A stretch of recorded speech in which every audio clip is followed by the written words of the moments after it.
नमस्कार मंडळींनो, मी कोकणी लॉगर स्वागत करते माझ्या व्लॉगमध्ये. तर मंडळींनो, आज असा श्रावण सोमवार, तर श्रावणातलं पहिलं सोमवार आणि पहिल्या सोमवार गेलेले असं नागपंचमी. तर सगळ्यांना नागपंचमीच्या आणि श्रावणाच्या पहिल्या सोमवारच्या हार्दिक शुभेच्छा. तर आता आम्ही त्याच्यासाठी देवळात चालला.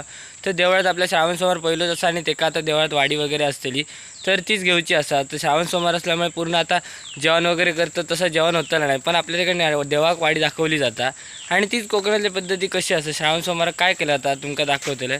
मग त्याच्यासाठी आता पावण्यादेवीच्या आपल्या मंदिरात चालले. तर आता मी असं आणि जेव्हा माझ्यावर भाव असा, तर आम्ही दोघं आता थेट जातलो देवळात आणि मग नंतर थंय कशा प्रकारे काय होता तुमका दाखवते. तर चला मग बघूया कसं होता श्रावण सोमवार.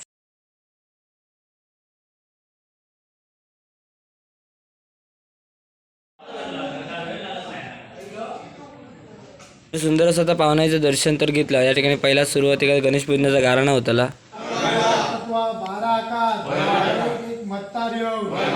श्रावण सोमवार गणेश पूजा पाना ठेवलेली तू समजगी फुलाची समज घाल तुझ्याकडे 12 आकाराकडे कोणत्या तिड ओळसासात त्याच्याकडे देऊ. श्रावणी सोमवारचा वार्षिक आटीत पूर्व शिस्तीत रंगाच्या रंगान थाटाच्या थाटान घेण्यात तयार हो. ज्ञान तू मर्याद ज्ञान लेकरा काय चुकला चढला तर समज घे. या 4 लेकरात तुझ्या बरोबर असत त्यांचा रक्षण करून रखवाली कर. त्याचप्रमाण तू बेडोपाना ही 2 पानं ठेवलेली आहेत. श्रावणी सोमवार निमित्त 2 पानं ठेवलेली आहेत. तू समज घे कुळाची समज घाल तुझ्याकडे 12 आकाराकडे कोणत्या प्रकारचो तिडोळसो असात अक्षय जेचो त्याच्याकडे ठेवून श्रावण सोमवारचा वार्षिक पूर्व राटीत पूर्व शिस्तीत रंगाच्या रंगान थाटाच्या थाटान पार पाडून घेण्यात तयार हो. सुज्ञान तू आकार ज्ञान लेकरा काय चुकला चवळा जर माफ कर. जी 4 लेकरात तुझ्या बरोबर एक निष्ठेन असत त्यांचा रक्षण करून रखवाली कर. देवळात ना पाय वगैरे पडलो आणि आता त्याच्यानंतर आपण चाललेलं असं आपल्या गावच्या ना गांगोच्या आणि देवळात. तर त्या ठिकाणी जायचं असं ते फूल वगैरे घालत असं थैली पूजा करूची असं. तर आता मी आणि आमचे थोडे म्हणजे 12-5 वगैरे असतात ते सगळेच जण जातात आणि आता मग चाललेले असं ते गांगोच्या मंदिरात जाताला त्या ठिकाणी पूजा वगैरे करताला. तर कशा प्रकारे काय होतं हे जाऊन आपण तर बघूया.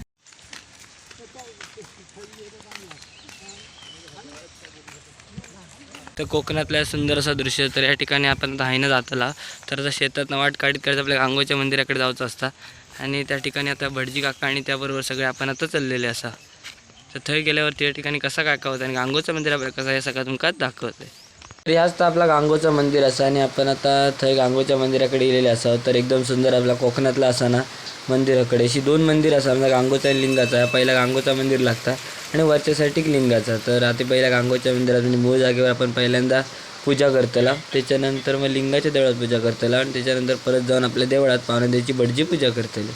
तर अशा प्रकारे असतं आणि आपल्याकडे गारण्याची परंपरा एकदम भारीतली असं आणि वेगवेगळी गारणे आता तुम्ही ऐकताल असं. प्रत्येक गारण्याशिवाय आपण बाहेर पडत नाही. त्याच्यामुळे आता गारणं वगैरे होत त्याला भटजीने तर पूजन वगैरे चालू केलं आणि त्याच्यानंतर गारणं होत त्याला आपलं. महाराजा श्रावण सोमवार निमित्त ब्राह्मणपतीची पूजा केलेली आहे ती मान्य करून घेऊ. त्या ठिकाणी कोणत्याही प्रकारचं तिडवळसो असा तो अक्षय जेचो त्याच्याकडे ठेवून श्रावण सोमवारचा वार्षिक पूर्व राटीत पूर्व शिस्तीत रंगाच्या रंगान काटाच्या काटान पार पाडून घेण्यात तयार हो. सुज्ञान तू आकार ज्ञान लेकरा काय चुकला चला तर समज घे. या 4 लेकरात तुझ्याबरोबर एकनिष्ठेन असत त्यांचं काही रक्षण करून रखवाली कर. आपला पहिला म्हणजे गांगोच्या देवळात पूजा केली जातात. तर आता पहिली गांगोच्या देवळात पूजा झालेली असं आणि त्याच्यानंतर आपण लिहिलेलं असं होतं त्या लिंगाच्या देवळात. तर आता लिंगाच्या वगैरे देवळात पूजा करून भटजींची पूजा असतात ती केली जातात आणि या ठिकाणी आता ती भटजींनी गांगोच्या देवळात पूजा केली आणि आता लिंगाच्या देवळात पूजा करू चालला आणि आपण आता थई लावू लिंगाच्या देवळात आणि थैना करून झाल्यानंतर परत देवळात जाताला आणि त्या ठिकाणी प्रसाद वगैरे केलं जातं. तर अशा प्रकारची आपली श्रावणातली कोकणातली पद्धती असतात आणि आपण आता थेट आता लिंगाच्या देवळात कशा प्रकारे पूजा होते ती बघूया.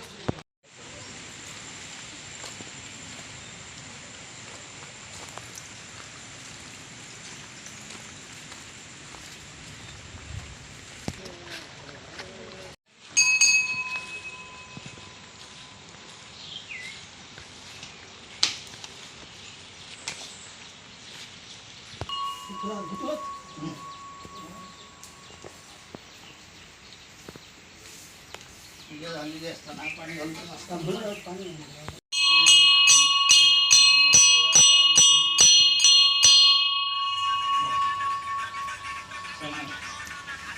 बांधकिनी महाराजा चालू रीतीप्रमाणे श्रावण सोमवारची तुझी पूजा केलेली आहे त्याची मान्यता करून घेऊन त्या ठिकाणी कोणत्याही प्रकारचं तिळवळसो असात तो अक्षय ज्याचं त्याच्याकडे ठेवून श्रावण सोमवारचा वार्षिक पूर्व राटीत पूर्व शिस्तीत रंगाच्या रंगान थाटाच्या थाटान पार पडून घेण्यात तयार हो सुज्ञान तू आकार अज्ञान लेकरा काय चुकला चढला तर समज घी ज्या 4 लेकरा तुझ्या बरोबर एकनिष्ठेन असत त्यांचा थै रक्षण करून रखवाल मंडळी आता ना आपण गांगोच्या आणि लिंगाच्या देवळात ना आता भटजीनी पूजा वगैरे करून झाली आणि आता तीच भटजींची पूजा करून झाल्यानंतर देवळात भटजी पूजा करतले नैवेद्य करतले तर आपल्या गांगोच्या एका मूळ म्हटला जातात त्या लिंगाच्या मध्य आणि त्याच्यानंतर शेवटला तिकडे असं आता आपले शेंडो तर अशा प्रकारे 3 आपली मंदिर असतात आणि हे कोकणातली पद्धतीने परंपरा असत तर एकदम भारीतली चालीरीतीने पद्धती असतात तर त्याचप्रमाणे आपण चाललेले असा तर आता आपण मंदिरात जातलो आणि मंदिरात गेल्यानंतर मग थंय असा तो प्रसाद बनतो आणि त्याच्यानंतर प्रत्येक दिलो जातलो तर अशा प्रकारे पद्धती असतात आता देवळात गेल्यावर कसा काय होता तुमका दाखवते चला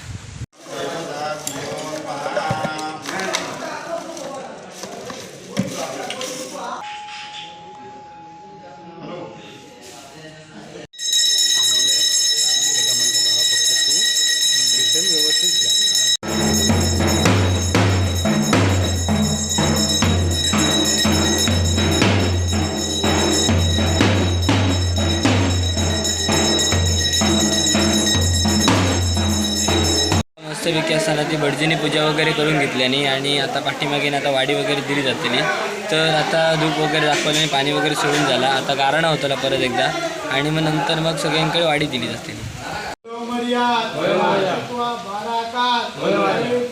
चालू रीतीप्रमाणे श्रावणाचं नैवेद्य केलेलो त्याची काही मान्यता करून घेऊ त्या ठिकाणी कोणत्याही प्रकारचं तिळवळसो असतात अक्षय ज्याचो त्याच्याकडे देऊ श्रावण सोमवारचा वार्षिक पूर्व राटीत पूर्व शिस्तीत रंगाच्या रंगात थाटाच्या थाटात पार पडून घेण्यात तयार हो सुज्ञान तू मर्याद अज्ञान लेकरा काय चुकला चढला तर समज घी या 4 लेकरा तुझ्या बरोबर एक निष्ठेन असत त्यांचा काही रक्षण करून रखवाली कर आता गारणा वगैरे झालेलं असं आणि त्याच्यानंतर आता सगळ्यांना वाडिओ दिले जाते प्रत्येकाच्या मानाचे वगैरे वाडिओ काढलेले असतात आणि ते वाडी आता बाळाकानी सगळे असतात ना ते वाटत असतात तुम्ही बघू शकता तर आज रो असा कारण महाप्रसादी नाही असा नागपंचमी प्रत्येकाकडे असल्यामुळे तर ते वाडिओ सगळेजण घेतले आणि घरात जातले तर थोडं प्रकारे असं नंतर रो असा ना तो हे जण खातले तुमका दाखवते तरी बघा सगळेजण आपल्या धोरणांना सगळ्यांनी ना रो वगैरे घेतलेला असा हय नैवेद्याचा लाभ घेऊन मग नंतर आता सगळे जातले घराकडे तर अशा प्रकारे आपलं आजचं महासोमवार असा आपलं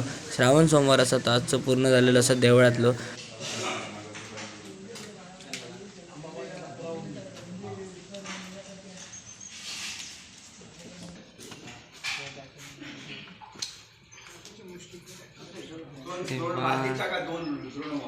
हे चिकले विकले दोन बाळले मंडळून आता देवळात ना आपण दिलेलं असं आणि त्याच्यानंतर आता श्रावण तर झालं तर श्रावणासाठी आपण देवळात गेलेला पण आपल्या घराकडे नागपंचमीसुद्धा असा आणि नागपंचमीचा आता घराकडे असा ना तो आमच्या घरातल्याने ह्या वगैरे नाग वगैरे पुजलेलो असा त्याच्यामुळे नागोबा हकडची शूटिंग आपल्याला करूक भेटली नाही तरी पण आता आपण इल्यानंतर पाय वगैरे पडा आणि कशा प्रकारे काय काय केलं तुमका दाखवते तर नागपंचमी आणि श्रावण सोमवार पहिलंच इल्यामुळे ना सगळे दोन्ही सण एकत्र येल्यामुळे अशा प्रकारे आपलं आता काम चाललेलं असतं तर त्याच्यामुळे आता थेट बघूया कशा प्रकारे आपलं नाग वगैरे पुजलेलं होतं आणि त्याच्यानंतर मग पाय वगैरे पडान घेऊया या ठिकाणी तुम्ही बघू शकता कशा प्रकारे आपलं नागपंचमी नागोबा पुजलेलं असं तर कोकणातल्या पद्धतीने अळूच्या मानात या ठिकाणी ना नागपंचमी नाग असं ठेवलेलं असा त्याप्रमाणे गुळ आणि राहायचं नैवेद्य दाखवलेलं असं आणि अशा प्रकारे सगळं केलेलं असं आणि आपलं पारंपरिक पद्धतीने कोकणातल्या पद्धतीने आपल्या नागपंचमीचं साजरं सण केलेलं असतं तर या ठिकाणी बघू शकता तर कोकणातल्या आणि सगळ्याच प्रत्येकाच्या घराने अशा प्रकारे नागपंचमी साजरी केली गेलेली असते तर असे मस्तपैकी नागो वगैरे आणून अशा प्रकारे पूजन त्यांचं केलेलं असतं आणि अशाच प्रकारे आपल्यासुद्धा घराकडे नागपंचमी आणलेलं असंच सण प्रकारे साजरं केलेलं असा मंडळीनं संपूर्ण व्लॉग नक्की बघा आणि कोकणातल्या चालीरीतीने परंपरा दाखवण्याचा प्रयत्न केला आपल्या कोकणातलं श्रावण सोमवार कसं असतं हे दाखवण्याचा प्रयत्न केला आहे त्याबरोबर नागपंचमीचे सुद्धा आपण नागपंचमी कशी प्रकारे बुजलेली आहे तसं दाखवलं आहे आणि व्लॉग आवडला असत ना तर लाईक शेअर आणि सबस्क्राईब करूक विसरा नको आता भेटाय पुढच्या व्लॉगमध्ये